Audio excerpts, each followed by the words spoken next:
As it turns out, the 2009 sports drama The Blind Side had some blind spots, some linebacker-sized ones in fact. This is how the movie missed the mark.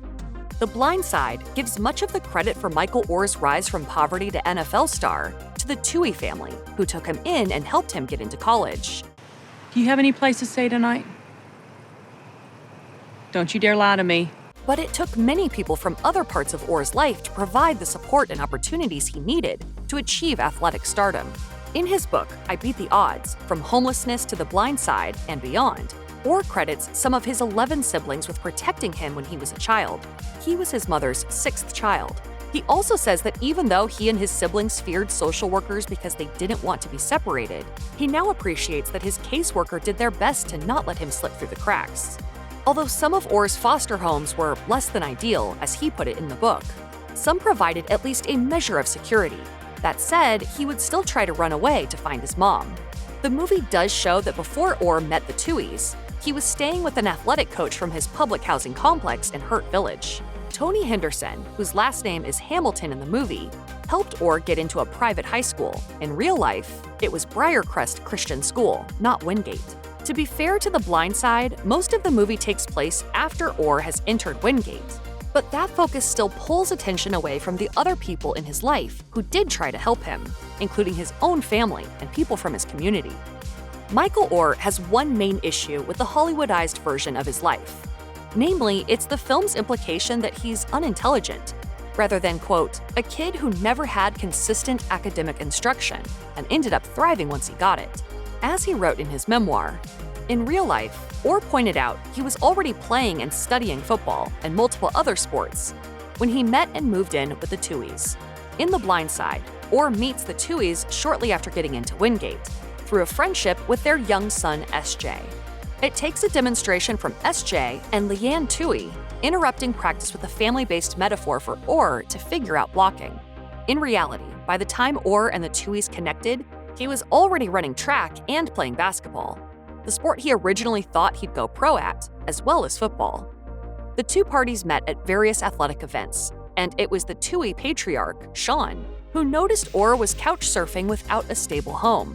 Sean started paying for Oher's school meals and then offered him a place to stay for 1 or 2 days at a time.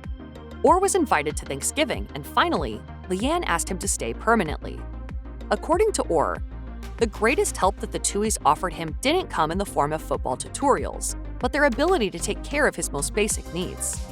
While speaking with People magazine in 2021, Oher talked heavily about the positive impact that being taken in by the Tuohys had on him. Specifically, Oher said that it was the stability that the Tuohys provided for him that allowed him to thrive and grow into the person he's become.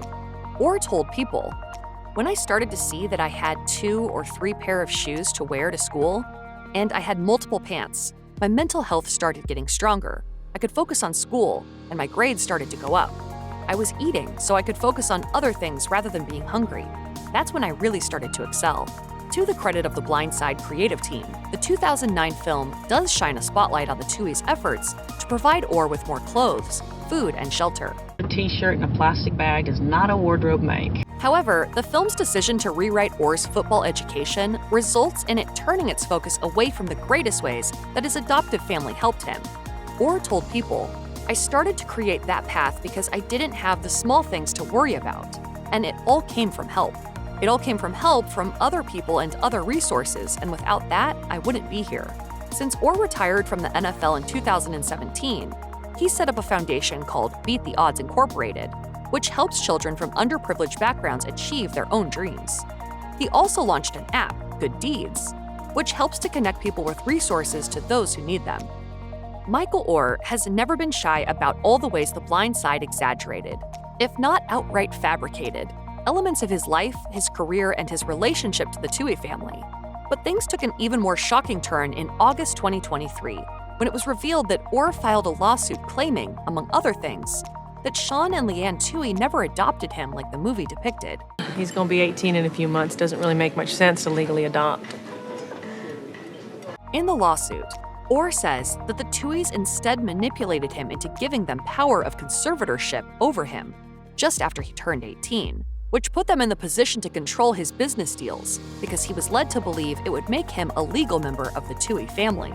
Oher then explains that they used that power in signing the deal to make The Blind Side, all but cutting him out of the millions in royalties that the rest of the Tuohy family earned from the hit film. There are wonderful kids all over this country and this world that want a forever family, and we believe that there are no unwanted kids, they're just unfound families. The legal filing states that Oher only just learned in February 2023 that he in fact had no legal familial ties to the Oher family, despite Sean and Leanne having continued to refer to Oher as their adopted son and continuing to use that for their own professional and financial gain. He seeks to end the conservatorship and to force the Tuohys to disclose all of the money they have earned by using his name and license, as well as barring them from doing so in the future.